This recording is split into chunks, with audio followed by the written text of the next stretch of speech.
choose our socks for success in all endeavors. Fortunes rises from the heel, and good luck for life. Good morning. Today is Tuesday, December 24th, 2024.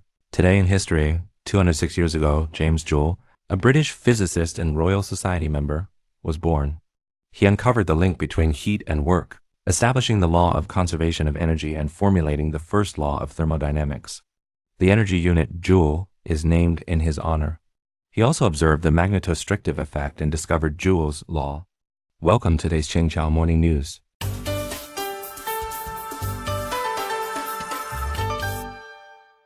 Japan's Ishiba cabinet support drops to 36.5%. According to Kyodo News, a recent survey showed Japanese Prime Minister Shigeru Ishiba's cabinet approval rate dropped to 36.5%, down 3.5 percentage points from November's 40%. The disapproval rate rose to 43.1%. Previous reports noted the public's generally pessimistic view of the Ishiba regime. A Kyodo poll after the October House of Representatives election showed a 32.1% support rate for Ishiba's cabinet. Japanese political commentator Shinichiro Suda said that Japan's new fiscal plan, due for review in March 2025, could become a key moment for Ishiba's cabinet. The opposition's hardline stance and the cabinet's low approval rating could lead to his resignation. Korean Americans protest outside White House, demand sanctions on Yoon. According to Yonhap News Agency, about 50 Korean Americans recently rallied in front of the White House, calling for the impeachment of South Korean President Yoon Suk-yeol, who issued emergency martial law. The organizer mentioned that similar rallies were held or planned in New York, Las Vegas, Philadelphia, Boston, and other U.S. cities in support of South Korea. The organizer also said the martial law incident reminded her of the Gwangju incident in 1980. On October 26, 1979, South Korea's then-President Park Chung-hee was assassinated, and acting President Choi Kyu-ha declared martial law the following morning. On December 12, Chun Do-hwan, head of the Joint Investigation Headquarters, orchestrated the coup d'état of December 12 to seize military and political power. In May 1980, Chun imposed nationwide martial law to solidify his control, prompting the Gwangju democratization movement. Troops were sent to suppress it, resulting in a bloody massacre that left 4,900 people dead.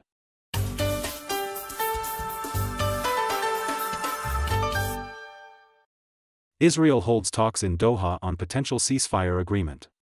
According to Agence France-Presse, an Israeli official revealed that an Israeli technical team is holding talks with Qatari mediators in Doha on the remaining issues of the Gaza ceasefire and hostage release agreement. The Israeli delegation includes personnel from Israeli intelligence, the National Security Service, and the military. The main focus is on bridging the gaps in the agreement proposed by U.S. President Biden on May 31, which has faced disagreement. Multiple rounds of ceasefire negotiations in Doha and Cairo have been held in recent months, but none have succeeded in reaching an agreement to end the conflict.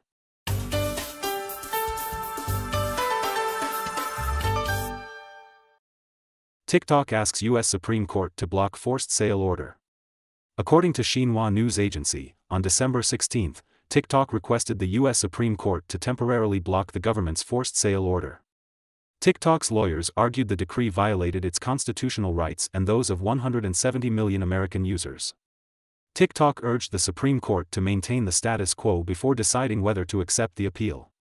In April, U.S. President Biden signed a bill requiring TikTok's parent company, ByteDance, to sell TikTok to non-Chinese companies within 270 days, or face a ban. If TikTok's request is rejected, the bill will take effect on January 19, 2025, the day before Trump is sworn in. Cambodia's Sihanoukville attracts over $6 billion investment.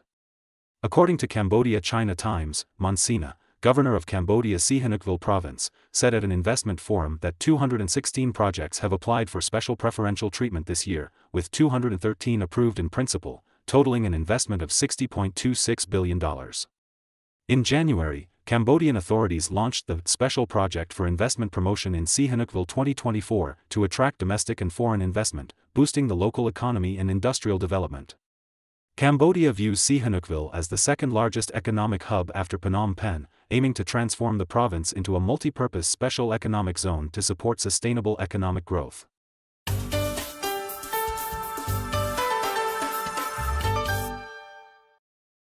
Floods in southern Thailand kill 35, affect 11 provinces. According to China News Network, severe heavy rains have worsened flooding in 11 provinces in southern Thailand. The Thailand Disaster Prevention and Reduction Bureau reports that floods have affected 702 people across 11 provinces, 5,050 villages, and 737,091 households, with 35 deaths. The most severely affected provinces are Surat Thani, Nakhon Si Thammarat, Chumphon, Ranong, and Phat Halong. In Nakhon Si Thammarat's Tassara district, floods washed away electricity poles and submerged main roads, causing traffic disruptions and widespread power outages. Flood levels in low-lying areas reached 120 centimeters. Major roads like Highway 401 connecting Nakhon Si Thammarat and Surat Thani have been closed to small vehicles. The Thai government has allocated emergency funds, distributed supplies, repaired infrastructure, and deployed rescue teams.